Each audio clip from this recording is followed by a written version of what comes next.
Outlander. I just scratched my chin. Don't look at it. Don't look at it. I don't own makeup, but don't look at it. I attacked my own face in my sleep, like babies do. I need the little mittens. Anyway, Outlander. So we left off. Bree and Roger go back through stones. Malva's thing got wrapped up, but then Wendigo shows up and the house blows up. So let's just jump in. This is season 7, episode 3. Its title is what now? Death Be Not Proud. Let's do it. Took an instant liking to each other. Did we know the kitty cat. The King of France's mark must be intended for Charles Stuart. Okay.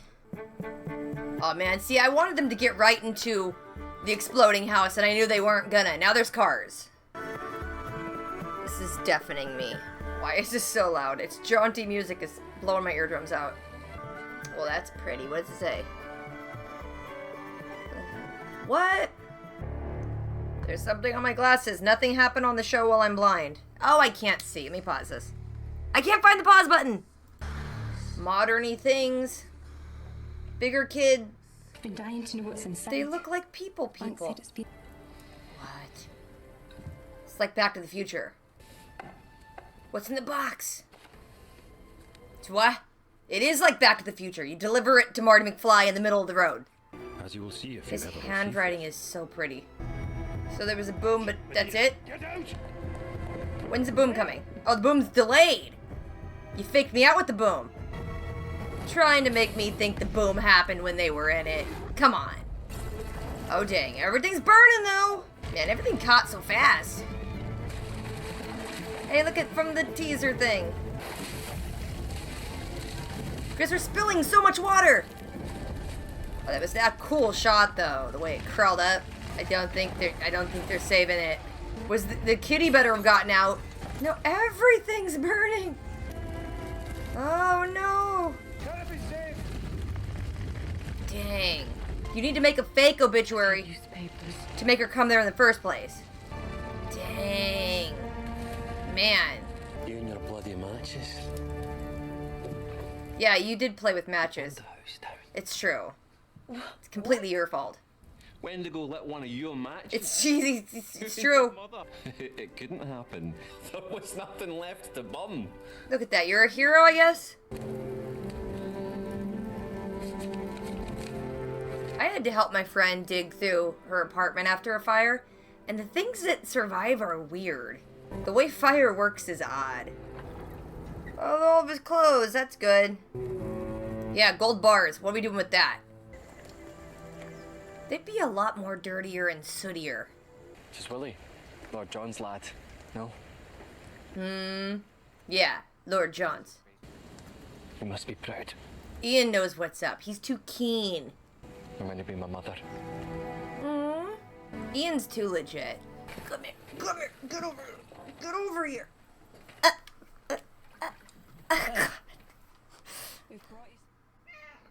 This blanket's for you. Yes. The one you're wearing. Kisses. Atsu. No. Everywhere for your wee cheaty. No. We haven't found them. No, you better find that cat. Don't listen, Johnny. Oh, it's only through my headphones. You can't hear anyway. Of course he will. What's this guy about? Oh, Jamie got serious walk. I only had to set eyes on River Run to see where the gold had been spent. Ooh. Where's the rest of it? Somewhere you'll never find it.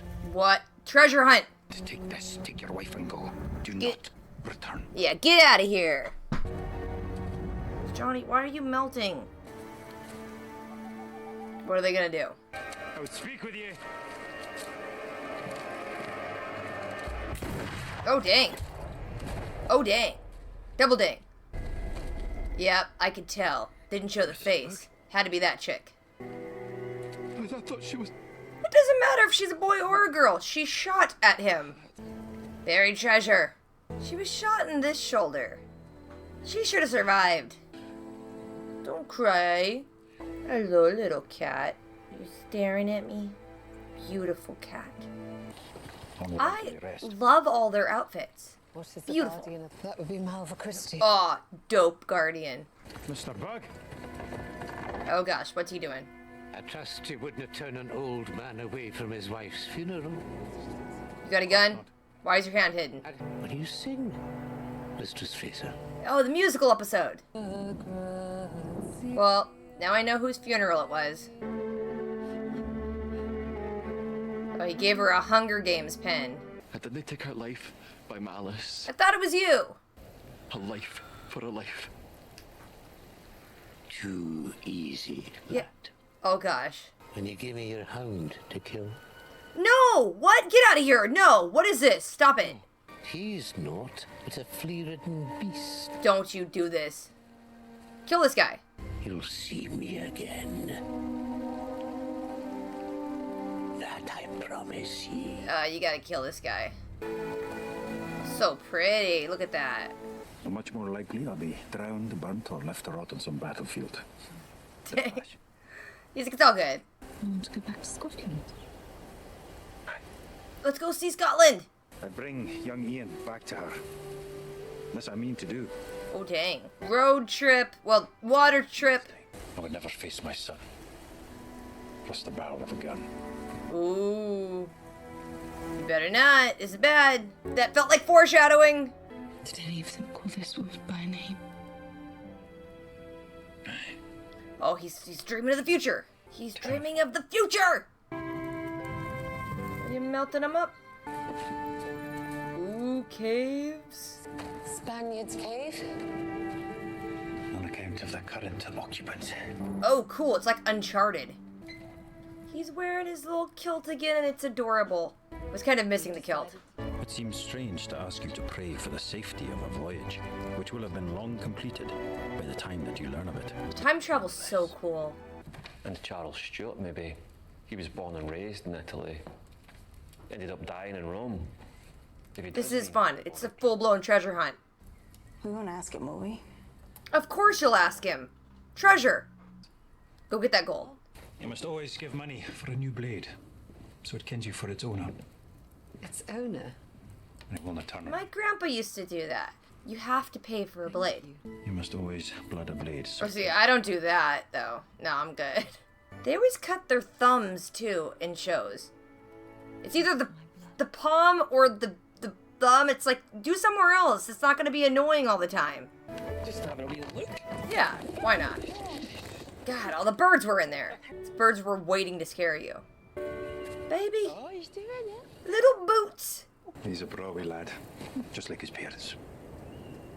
I'm sure he'd be thrilled to have him play. Jamie's like, so many parents. Everybody's having babies. Can't help missing them. Go back. Who's coming? Apologies, we'll be on our way. Are you interested? Get that gold and buy it. Oh, dang. What is it, Sasnak? The kitty? Is it the kitty, Johnny? It's the kitty. There you are. That's how you talk to cats. Look at Johnny, look.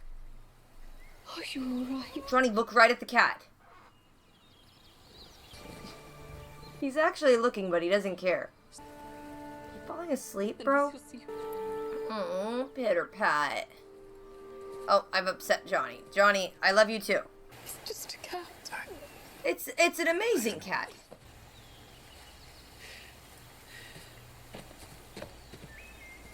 What'd you see? What now? Oh no, they're at the end of it. We're assigned to all who pass that they're entering Fraser's Ridge. They're leaving it now. Claire's having a lot of feelings. I get it, girl. You've been through a lot. They're so cute. Man, now they go to Scotland. These last few episodes feel weird because it feels like they're just dealing with like one big topic at a time, so it feels like there's not a lot happening episode, but then like the things that are happening are huge things, so it feels like a lot's happening in the episode. So it starts and we see a box being delivered for Jeremiah Alexander Ian Fraser McKenzie, and it's a pretty box. Bree and Roger are in the future, and they're at I think the place he used to live, and the box gets delivered there, and it's been sitting around for like 200 years. They open it up and there is a musket ball inside and a ton of letters to them. Then as she's reading the letter, it's cut with like flashbacks to what was happening at the ridge. Jamie sent a letter to her telling her that they survived the fire. It's a different fire. It happened earlier. And it cuts with the flashback showing that there was enough time for them to all run outside before the big boom went off. And it's just showing everyone trying to save the house that is burning up, but then they realize it's burning up too much. You just gotta let it go. Roger tells Bree that her matches are the things that caused the fire, and the fire burned earlier than the other fire in the newspaper that said they died in a fire, so Bree changed the past. But to me, I'm like, wait, okay, time travel stuff. Like, you still had the newspaper that sent you back there initially, so are they just assuming another fire is not going to happen now in a different house? I don't know. Because a fire, okay, because like the newspaper had to have been made, so are they going to plant a fake thing in the newspaper just to make the events happen, or are we just ignoring that? What if they're at a different house on the ridge and that catches on fire and they still die? Wait, what is happening? Then we see a little bit of them digging through the ashes and trying to find stuff that can be salvaged. Jamie finds all of his old clothes and his kilt, so we get kilt time back. Ian finds a little picture of Jamie's son, who he's like, oh, it's John Gray's son, but Ian knows what's up, and Ian's like, oh, you must be proud, because he figures it out. He knows it's Jamie's son, and he's like, shh, I won't tell anyone. Then we go to, like, the whole gold thing, because I'm hitting stuff. Jamie finds the gold bar in the ashes, and he confronts Mr. Bug about it, and it's a whole thing with Jacobite gold, and how it kind of got divvied up, and so he had, like, a third of it, but another guy had it, and he was going to get it from the guy's crypt or something. Bug ends up with gold, and they'd been like hiding it in Claire and Jamie's house, like right under their noses. Jamie tells him that him and his wife need to just get out of here, and so Mrs. Bug is like, oh, but this is our time. She sounds like a goonie. So they fully expect them to try and go recover the gold wherever it's at, so Jamie and Ian are like, we need to watch them. At night, they see who they think is Mr. Bug digging in the ashes of the house, and so they kind of like surround him a little bit. He calls out to Mr. Bug, and Mr. Bug shoots at him, so Ian shoots an arrow, and then you realize it's Mrs. Bug, and Jamie feels like, oh, that's weird, but Ian feels like, I am a monster, I killed Mrs. Bug, and she was always so nice to me. It's like, I don't care how nice you have been to me, the moment you shoot at me or my family, I'm gonna shoot you. I might be like, well, this situation sucks, but I'm not gonna feel guilty about it. But Ian does feel guilty, and Claire kind of just tells him that he needs to just keep going on and push through it and stuff. They haven't seen Mr. Bug, I don't think, since that happened, but then during Mrs. Bug's funeral, he shows up and cries a little bit and makes Claire sing. Ian goes up to him after the funeral and is like, hey, I was the one that killed her, and he tries to give him a knife and is like, a life for a life, and the guy's like, no, can I kill your dog? And Ian's like, no, not my dog. But Mr. Bug's like, well, that was my wife, that's better than a dog, and so he makes this like vague threat, like once Ian has something of value, he's gonna come take it from him at some point. But that dude's really old. You're probably going to outlive him. So time's passing again. There's a lot of time jumps in these episodes. And Jamie and Claire are out, like, standing, kind of looking over the ridge. And Jamie points out a clearing where he wants to build their next house. But then he also tells Claire that he has a promise he's made and he needs to fulfill. And that was to his sister to bring young Ian back. So they got to go back to Scotland. Then the next day, Jamie wakes up and he tells Claire about a dream he had of Bree and Roger and the kids, and he's actually, like, seeing stuff from the future. Then Jamie melts down all the gold and he puts them in little musket ball molds, but then he, like, covers it with ash to try and disguise them. He knows of a cave system off, hidden out of the way that only him and Jimmy know about, and it's got a dead Spaniard guy in it. So they just tuck the gold away into that cave. Claire and Jamie are writing letters, of course, for Brianna. Claire tells her about the stuff they're doing and how they're going to go back to Scotland. But then Jamie finishes the letter with very cryptic treasure hunt stuff, which would make me super excited. I'd be grilling that kid about who or what the Spaniard is, but they're like, Well, we're doing well. We don't want to bother the kid with it. That kid ain't gonna remember about a Spaniard very long. Kids are stupid. They forget stuff. You get that information now. Jamie and Claire are preparing for their trip to Scotland, and he gives her a knife, which probably is going to come up later, because you don't make a scene for no reason. Then we see with Bree and Roger, they go to visit Lollybrook, and it's all boarded up, but they kind of peek inside, and they're just hanging out there. Jamie and Claire are leaving the ridge. Lizzie's pregnant again, which makes sense. There's 2 husbands. Then we go back to the future, and Bree and Roger are just kind of sitting on the steps of Lollybrook and missing Claire and Jamie. And when they're getting ready to leave, another car comes up, and it's a real estate agent, and apparently Lollybrook is for sale. Oh, and I forgot to mention earlier, they couldn't find their cat, so they were worried about that.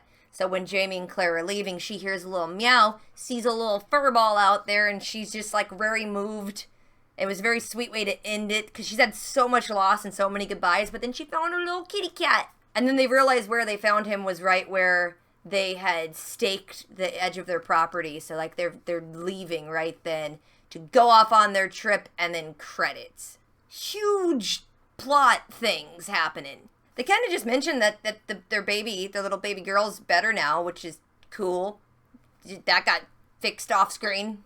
I am a bit hazy on how'd the letters get to Bree and Roger.